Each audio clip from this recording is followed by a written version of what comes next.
You got a phone call from Donald Trump. Yes, because I'm wrapping up the United States of Trump, my history book on him, that'll be out on September 24th. And I needed to get one more interview with the president, particularly after the Mueller thing, the report, and all of that. So, he's not real thrilled about this book anyway.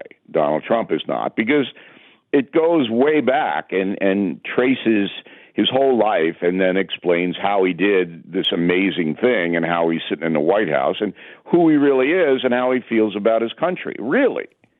Okay? So he doesn't know, but he knows me a long time, and he knows I'm going to tell the truth. But he calls me, all right? And it was nice of him to do it because I'm badgering his PR people going, look, I need to get a final interview with him to wrap this book.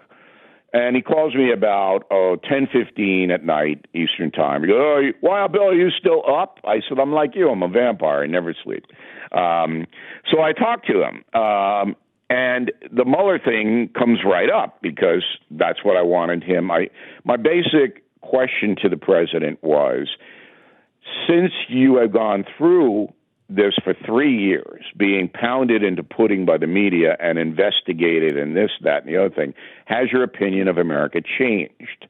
Now, I'm not going to give you his answer because I have it in the book, but I'm going to tell you that he wailed on Mueller, and he said that Mueller hates him. He uses that word. He goes, Mueller hates me, and I said, why would he hate you?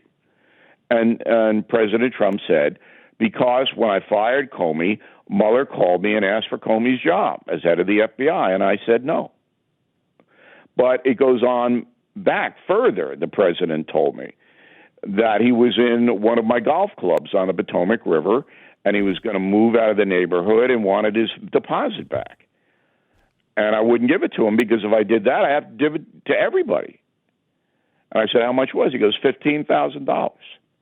And I said, Mueller called you and you took the call? He goes, yeah, I talked to him, and it was a, quote, nasty conversation.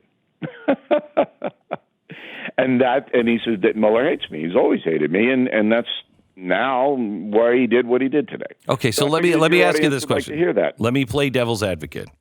Okay. The president has a pattern of saying, somebody called me for a job. Somebody called me for help. And it's not always true. Okay, well, what do you want me to do? Put him on a lie detector? Well, I just want to reporting what he said to me. Right. What I want to know, whether it's true or not, that's I don't know. How can you check it? But the fact I that don't he's think saying he would. Look, let's put it this way. I've known him 30 years. He's never told me a falsehood directly to me. Okay. Ever. Because that's all I can tell you. Bill, am I incorrect in believing that this is somewhat big breaking news? Was this known before this phone call? Like I had never heard the story that he asked for the FBI job. I discussed it on BillO'Reilly.com, which is the premier website, political website in the country now. I'm a member. I know. Yeah. So I did do that. I'm a member too, but more of a I always want to give you and Beck, some good stuff for your audience, and I believe they're interested in that. All right.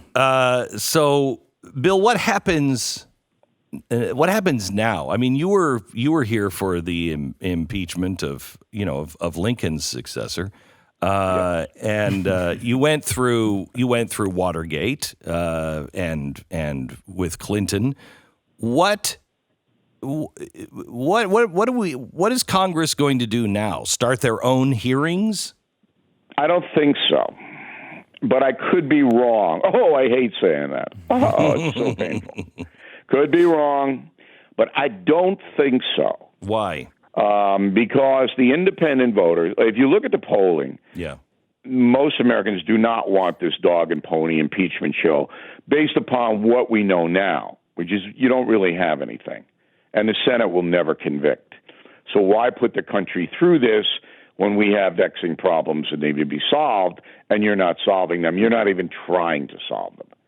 So that's Americans, they want Congress to solve problems, okay?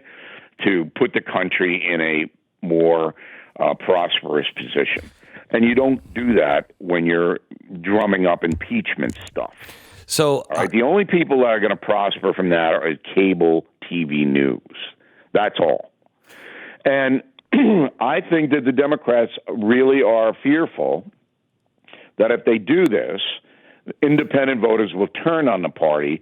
They'll lose the House. They'll never get the Senate back, and then Trump will be reelected.